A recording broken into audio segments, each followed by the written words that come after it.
चलिए आज नया चैप्टर स्टार्ट करते हैं कुमार मित्तल की बुक का। ये चैप्टर हमारा है संधारित्र तथा परावैद्युत, जिसमें हम चालकों की धारिता के बारे में पढ़ेंगे। तो थ्योरी तो आप लोगों ने पढ़ा ही होगा इसकी, और नहीं पढ़ा है तो फिर से पढ़ लीजिए। न्यूमेरिकल लगाते समय जिसकी जरूरत पड़ेगी मैं थोड़ा बहुत हिंट कर दूंगा, लेकिन अगर थ्योरी आपकी अच्छी तरीके से तैयार है तो न्यूमेरिकल लगाने में बहुत दिक्कत नहीं आती है। देखिए, जैसे पहला सवाल है, पारे की 27 एक समान बूंदों में प्रत्येक को 10 वोल्ट के विभव तक आवेशित किया गया। यदि इन बूंदों को मिलाकर एक बड़ी बूंद बनाई जाए तो बड़ी बूंद पर कितना विभव होगा। देखिए, 27 बूंदे हैं, उनको एक साथ मिला दिया गया, तो ये 27 बूंदों को जब एक बड़ी बूंद के रूप में परिवर्तित किया गया तो इन दोनों में समानता क्या होगी और अंतर क्या होगा। देखिए, एक बहुत छोटा सा एग्जाम्पल है कि जैसे 500 रुपए की नोट है, इसकी आपने चेंज ले लिया, 100 रुपए की आपको 5 नोट मिल गई। अब 100 रुपए की 5 नोट और 500 रुपए की एक नोट, दोनों में क्या समानता है और क्या अंतर है। समानता यह है कि दोनों की वैल्यू बराबर है, ये भी 500 रुपए है, वो भी 500 रुपए है, ये समानता है। अंतर क्या है कि 500 रुपए की एक नोट का क्षेत्रफल कम होगा और 100 रुपए की जो 5 नोट हैं उनका क्षेत्रफल ज्यादा होगा। तो इसी तरीके से 27 बूंदों को मिलाकर के जब एक बूंद बनाई गई तो इसमें समानता क्या होगी। समानता ये होगी कि दोनों का माने 27 बूंदों का जो कुल आयतन है वो एक बड़ी बूंद के आयतन के बराबर होगा। पृष्ठीय क्षेत्रफल तो अलग अलग होगा, एक बड़ी बूंद का पृष्ठीय क्षेत्रफल 27 बूंदों के क्षेत्रफल के बराबर नहीं हो सकता, लेकिन समानता किसमें होगी, आयतन में। 27 छोटी बूंदों का आयतन एक बड़ी बूंद के आयतन के बराबर होगा। इससे देखिए हमारा काम यही चलेगा कि हमने मान लिया, माना छोटी बूंद की त्रिज्या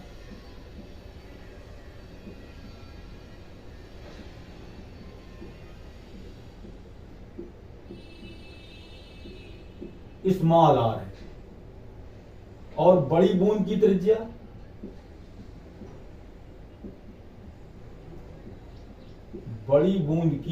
त्रिज्या रेडियस मान लिया हमने कैपिटल आर है। अब दोनों का आयतन, एक छोटी बूंद का, देखिए बूंद का आकार क्या होता है, गोला। गोले का आयतन कितना होता है, 4/3 पाई आर क्यूब। तो 27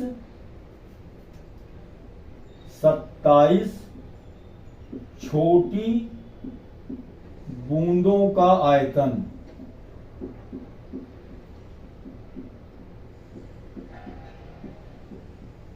बराबर एक बड़ी बूंद का आयतन।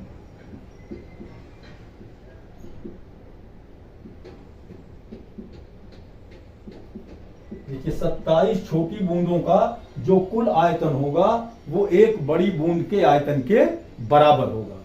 तो अब भाई आयतन होता कितना है, 4/3 पाई आर क्यूब। छोटी बूंद है तो स्मॉल आर उसकी त्रिज्या है, इसमें हम 27 से गुणा कर देंगे क्योंकि 27 बूंदों का आयतन चाहिए हमको, ये एक बूंद का आयतन हो गया। इसी तरीके से बड़ी बूंद, एक बड़ी बूंद है, उसका आयतन 4/3 पाई, उसकी त्रिज्या है कैपिटल आर, तो कैपिटल आर का क्यूब हो गया। ये हमको एक संबंध मिल गया कि 27 बूंदों को मिलाने पर जो एक बड़ी बूंद बनी है उसमें ये संबंध निकल आया। देखिए 4/3 पाई और ये भी कैंसिल हो जाएगा।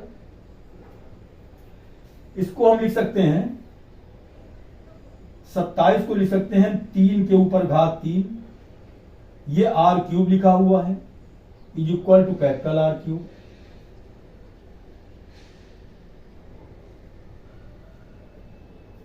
अब अगर हम सबका क्यूब हटा दें तो क्या मिलेगा हमको, capital R is equal to 3 small R. ये हमको संबंध मिल गया। छोटी बूंद की त्रिज्या का 3 गुना, अगर छोटी बूंद की त्रिज्या मान लिया 2 सेंटीमीटर है तो बड़ी बूंद की त्रिज्या कितनी हो जाएगी, उसका 3 गुना। छोटी बूंद स्मॉल आर, इसकी त्रिज्या है 2 सेंटीमीटर है तो 3 गुना 6, बड़ी बूंद की त्रिज्या कितनी हो जाएगी, 6, 3 गुना हो जाएगी। अगर 27 बूंदों को मिला करके एक बड़ी बूंद बनाई जाए तो इनकी त्रिज्याओं में क्या संबंध आएगा, बड़ी बूंद की त्रिज्या छोटी बूंद की त्रिज्या का 3 गुना हो जाएगी। ये हमारा संबंध निकल आया। अब हमको दिया गया है कि प्रत्येक को 10 वोल्ट के विभव तक आवेशित किया गया। तो हम ये देख लें कि जब एक बूंद को 10 वोल्ट तक आवेशित किया गया तब उस पर आवेश कितना होगा। 10 वोल्ट तक आवेशित किया गया है छोटी बूंद को, तो हम देख लें कि उसका आवेश क्या होगा, उस पर आवेश कितना होगा। छोटी बूंद को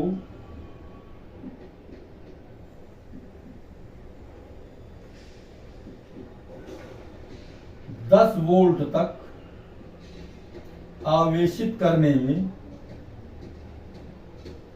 आवेशित किया गया, छोटी बूंद को 10 वोल्ट तक आवेशित किया गया। हमको मालूम है कि उसका उस पर विभव कितना होगा, विभव V 10 वोल्ट दिया गया है, 1/4 पाई एप्सिलॉन 0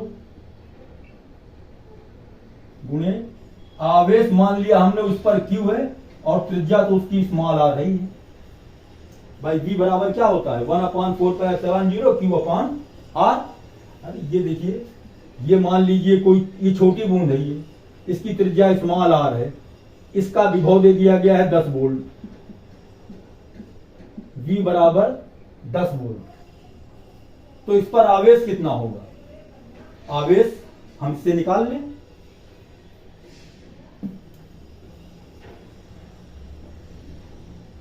आवेश बराबर हो जाएगा,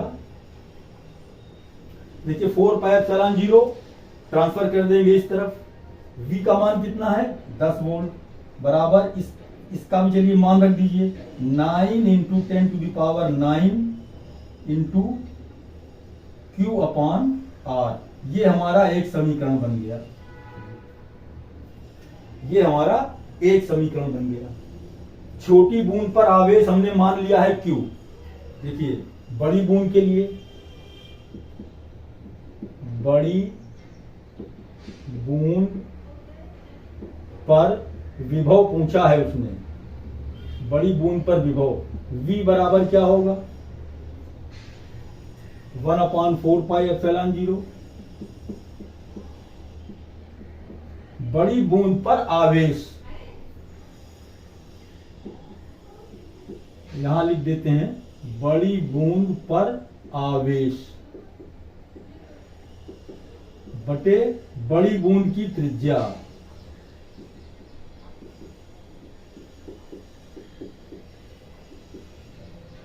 इसका मान तो वही 9 इंटू 10 टू द पावर 9। बड़ी बूंद पर आवेश कितना हो जाएगा, देखिए एक छोटी बूंद का आवेश हमने कितना माना है Q और 27 बूंदे हैं, तो कुल आवेश कितना हो जाएगा 27 Q अपॉन बड़ी बूंद की त्रिज्या कितनी है कैपिटल R। इसको देखिए हम लिख सकते हैं 9 into 10 to the power 9 into 27 Q upon R का मान कितना आया, देखिए कैपिटल R का मान आया है 3R small r, 3 small r। अब देखिए इसका हम उपयोग कर सकते हैं, इसमें क्या कर सकते हैं, Q अपॉन R का मान यहां से कितना निकालेंगे हम 10 is equal to 9 10 to the power 9, या सीधे सीधे इसको हम कह सकते हैं, देखिए 9 इंटू 10⁹9 इंटू, ये काट दो इसको, 3 9 27, ये आ जाएगा हमारा Q/R इंटू 9। ये 9 है ना, 3 9 27, ये 9 बचा है। इसका मान कितना होगा?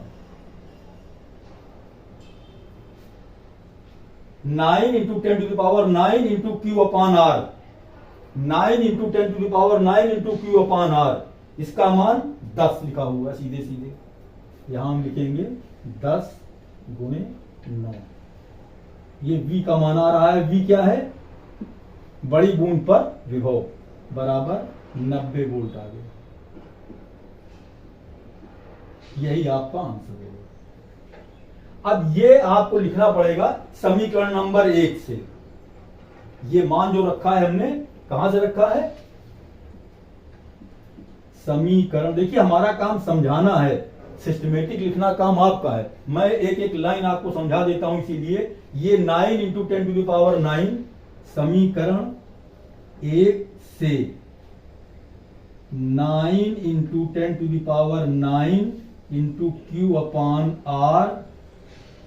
Q/R बराबर 10 रखने पर, समीकरण नंबर 1 में अभी देखिए छोटी बूंद को 10 वोल्ट तक आवेशित किया गया, तो छोटी बूंद का विभव कितना हो गया? 10 वोल्ट।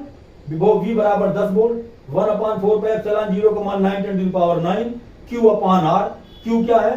बड़ी बूंद पर आवेश। जो हमने बड़ी बूंद, छोटी बूंद का आवेश, छोटी बूंद को जो हमने 10 वोल्ट विभव दिया, 10 वोल्ट विभव तक उसको हमने आवेशित किया, तो उस पर कुछ ना कुछ आवेश होगा। वो आवेश Q मान लिया हमने। छोटी बूंद पर आवेश Q, और एक बूंद पर अगर आवेश Q है, तो इस तरह की 27 बूंदें हैं, तो 27 बूंदों पर कितना आवेश हो जाएगा? 27Q। और वही बड़ी बूंद का आवेश हो जाएगा। तो देखिए बड़ी बूंद पर आवेश हमने लिख लिया है 27Q। इसी को समझ लीजिए, ये 27Q जो लिखा गया है, बड़ी बूंद पर आवेश कितना है? छोटी 27 बूंदों पर कुल जितना आवेश है, तो छोटी बूंद पर आवेश हमने Q माना है, और 27 बूंदे हैं, तो उसका आवेश कितना हो जाएगा? 27Q। तो बड़ी बूंद पर आवेश अब आ गया हमारा 27Q, और नीचे लिखी हुई बड़ी बूंद की त्रिज्या। बड़ी बूंद की त्रिज्या में हम संबंध निकाल चुके हैं। बड़ी बूंद की त्रिज्या कैपिटल R बराबर होती है छोटी बूंद की त्रिज्या का 3 गुना स्मॉल r, तो 3 हमने 3r लिख दिया। इस तरीके से ये आपका सवाल, पहला सवाल है। और इस तरह का सवाल कुछ ऐसा ट्रेंड बना हुआ है कि बोर्ड में पूछा जरूर जाता है इस तरह के सवाल। देखिए इसके बाद जो दूसरा सवाल है, वो भी सवाल बिल्कुल इसी तरीके का सवाल मिलेगा आपको, और अच्छा सवाल है, एग्जाम में पूछा जा सकता है सवाल ये। तो मेरी समझ से अगर समझ में ना आया हो तो आप कमेंट में जरूर लिखिएगा, मैं और क्लियर करने की कोशिश करूंगा। हालांकि हमने एक तरीके से क्लियर कर दिया है इसमें, लेकिन फिर भी अगर कोई डाउट हो तो आप बताइएगा, हम सोल्यूशन बनाएंगे। देखिए सेकंड क्वेश्चन, दूसरा सवाल। आसुत जल की 64 बूंदें, प्रत्येक की त्रिज्या 0.1 मिलीमीटर है। आसुत जल की 64 बूंदें हैं और प्रत्येक की त्रिज्या 0.1 मिलीमीटर तथा आवेश 2/3 10⁻⁻12 कूलाम है। मिलकर एक बड़ी बूंद बनाती हैं। बड़ी बूंद पर विभव ज्ञात कीजिए। देखिए सवाल लगाने के लिए सवाल को सोचना पड़ता है कि सवाल किस ढंग से लगेगा। ये उसने पूछा है कि बड़ी बूंद पर विभव, अगर हम उल्टा समझाएं इसको इस तरीके से, बड़ी बूंद पर विभव, चलिए बड़ी बूंद पर विभव, V बराबर क्या होगा? 1/4πε0 चार्ज, आवेश,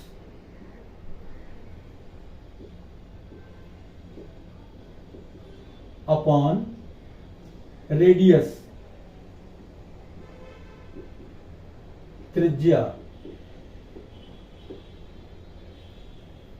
देखिए जो दूरी है बूंद में वही त्रिज्या है, या जो त्रिज्या है वही उसकी दूरी हो गई, क्योंकि किसी भी, मान लीजिए ये हमारी बूंद है, इस पर जो आवेश दिया जाएगा वो आवेश कहां होगा, इसके पृष्ठ पर समान रूप से वितरित होता है। थ्योरी में पढ़ाया गया होगा ये, कि जब किसी हम गोलाकार चालक को आवेशित करते हैं, आवेश देते हैं, तो वो आवेश इसके पृष्ठ पर समान रूप से वितरित हो जाता है। अब थ्योरी में अगर डेप्थ में जाएंगे तो बड़ा समय लगेगा, हम लगवा रहे हैं न्यूमेरिकल, तो इसको आप समझ लीजिए कि जब इस पर आवेश दिया गया तो आवेश क्या हुआ, इसके पृष्ठ पर समान रूप से वितरित हुआ।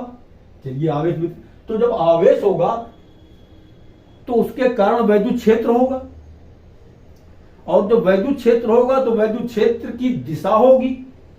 उसकी दिशा क्या होगी, इसके प्रत्येक बिंदु पर, जैसे मान लीजिए यहां पर आवेश है, तो इस बिंदु पर अगर हम निकालें कि वैद्युत क्षेत्र की दिशा क्या होगी, तो इस पर स्पर्श रेखा खींचें, उस पर लंब खींचें, जो लंब की दिशा होगी वही इसकी वैद्युत क्षेत्र की तीव्रता की दिशा होगी। चलिए एक बिंदु पर हमने निकाल लिया, इस बिंदु पर अगर निकालें, ये स्पर्श रेखा खींचा, ये इस पर लंब खींचा, ये जितने लंब हैं ये सब इसके केंद्र से होकर जाएंगे।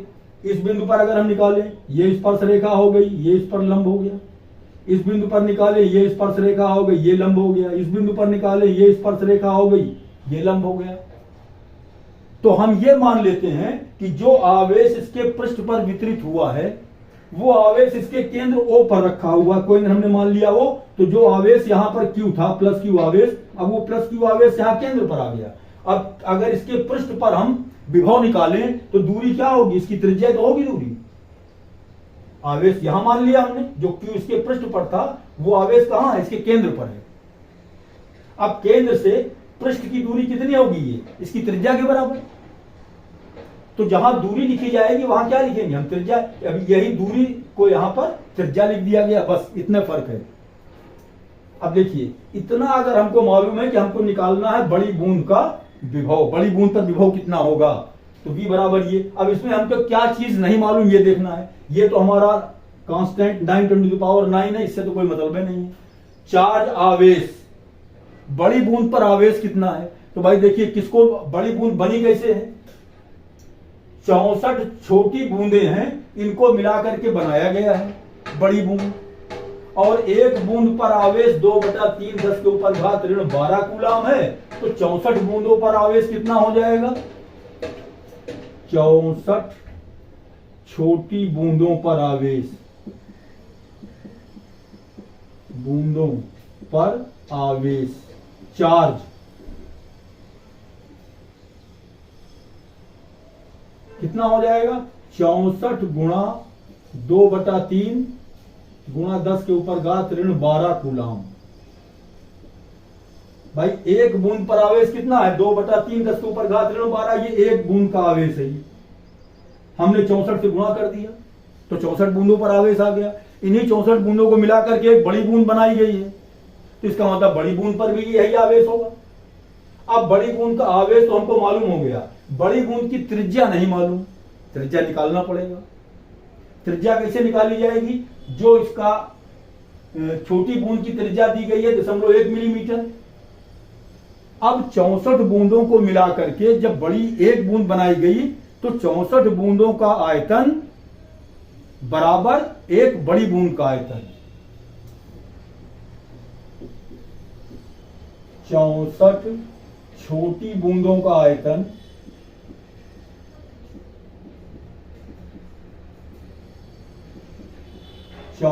छोटी बूंदों का आयतन बराबर एक बड़ी बूंद का आयतन।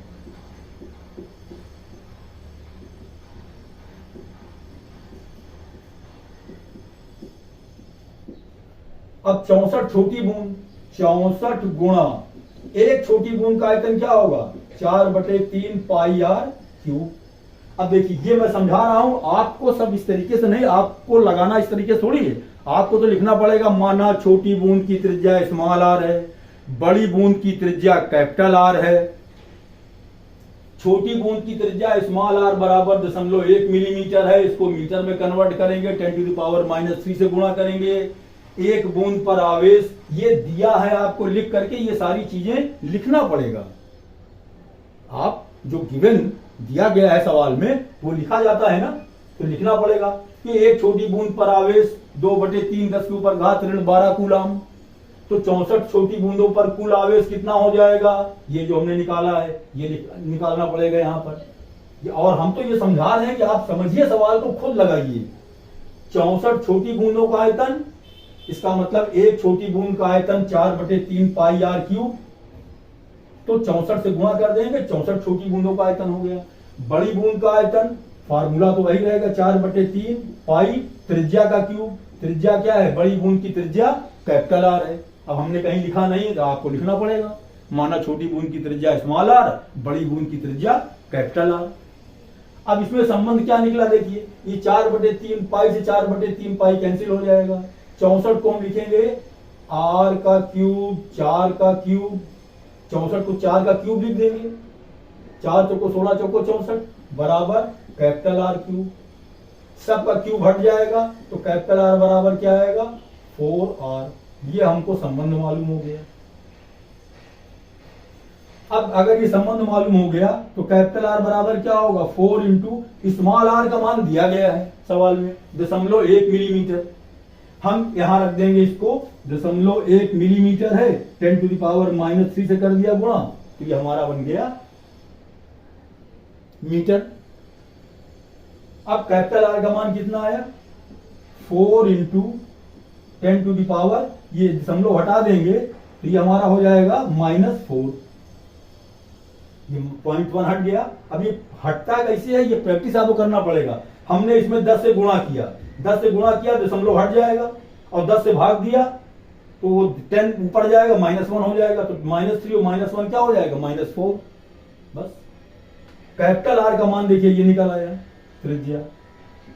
अब यही हमको आवेश पता लग गया, त्रिज्या पता लग गई तो विभव निकल आएगा। अतः V बराबर क्या होगा 9 इंटू 10⁻⁹, यही फार्मूला। V बराबर 1/4πε0 को मान लिख दिया 9 10⁻⁹। कुल आवेश 64 गुणा 2 गुणा 10 के ऊपर घात ऋण 12/3। ये Q हो गया हमारा, चार्ज हो गया 1/4πε0 लिख दिया, इसका मान 9 10⁻⁹। चार्ज का मान लिख दिया हमने, आवेश ये जो लिखा हुआ है, बटे त्रिज्या कितनी है 4 गुणे 10 के ऊपर घात ऋण 4, 4 गुणे 10 के ऊपर घात ऋण 4। बस इसी को कैलकुलेट कर लेंगे, आ जाएगा। देखिए ये कट जाएगा, 3 से कट जाएगा 3 तिहाई 9, 4 से ये कट जाएगा 16, 16 चौको 64। अब नीचे देखिए 3 कट गया, 4 कट गया, बचा 10⁻⁻4, इसको ऊपर ले जाएंगे तो नीचे कितना बचा 1। V इक्वल टू क्या हो जाएगा 3, और ये बचा है हमारा 16 2, 3 गुणा 16 गुणा 2 इतना बचा, इंटू 10⁻, ये 9 है, फिर 10⁻⁻12 है, इंटू 10⁻, ये -4 ऊपर जाएगा +4 हो जाएगा। 3 दूना 6, 16 छक्का 96, 96 इंटू 10⁻, ये 9 4 13, 13 में से 12 घटाएं कितना बचेगा 13 - 12 इज इक्वल टू 96 इंटू 10।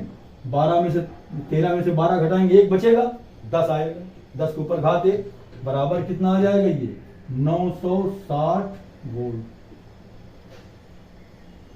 ये होगा बड़ी बूंद का विभव। देखिए ये सवाल लगाने की मैं टेक्निक सिखाना चाहता हूं, सवाल आप लोग लगाने लगिए, केवल हमारे लगा देने से उसको आप देख लें उतार लें ये कोई माने नहीं रखता। सवाल कैसे शुरू किया जाएगा लगाना, ये थोड़ा सोचना पड़ता है। कि सवाल में उसने कहा कि बड़ी बूंद पर विभव ज्ञात कीजिए। चलिए बड़ी बूंद पर विभव हमने पहले लिख लिया, कितना होता है विभव हमको मालूम है, V बराबर 1/4πε0 आवेश बटे दूरी। आवेश माने कुल चार्ज उस पर कितना होगा, और दूरी मतलब जहां पर चार्ज रखा हुआ है और जिस बिंदु पर विभव निकालना है उसके बीच की दूरी। तो किसी गोले में क्या होगी, उसकी त्रिज्या के बराबर दूरी हो जाएगी। अब हम चार्ज किसी तरह से निकाल लें और त्रिज्या निकाल लें। चार्ज के लिए देखें हम कि सवाल में दिया क्या गया है, 64 बूंदे हैं, एक बूंद पर आवेश दिया गया है 2/3 10 के ऊपर घात ऋण 12, तो 64 का इसी में गुणा कर लेंगे तो कुल आवेश आ जाएगा क्यू का मान। चलिए हमने 64 का गुणा कर दिया 2/3 10 के ऊपर घात ऋण 12 से, तो कुल आवेश आ गया।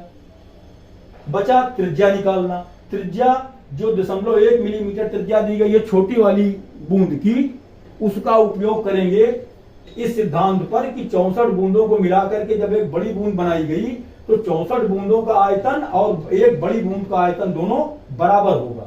तो 64 बूंदों का आयतन 64 गुणा एक छोटी बूंद का आयतन इतना, तो 64 बूंदों का आयतन 64 से गुणा कर दिया, बराबर 4/3 पाई कैपिटल आर क्यूब कर दिया। बड़ी बूंद की त्रिज्या कैपिटल आर, छोटी बूंद की त्रिज्या small R. 4/3 pi 4/3 pi cut दिया, 64 को लिख दिया 4 के ऊपर घात 3, आर के ऊपर घात 3, ये कैपिटल आर के ऊपर घात 3, ये तीनों हमने यहाँ पर घातें हटा दिया, तो ये आएगा r is equal to 4r। Small r का मान दिया गया 0.1 मिलीमीटर, 10⁻³ से गुणा कर दिया, मीटर बन गया। कैलकुलेट करके 4 × -4 आ गई इसका रेडियस। अब देखिए त्रिज्या भी हमको मालूम हो गई, कुल चार्ज भी मालूम हो गया, तो विभव अब निकालना बिल्कुल आपके लिए आसान हो गया। ये सवाल लगाने की टेक्निक सीखिए, किस तरीके से सवाल की शुरुआत की जाती है, सवालों में जो कुछ दिया गया है उसका हम उपयोग कैसे करें।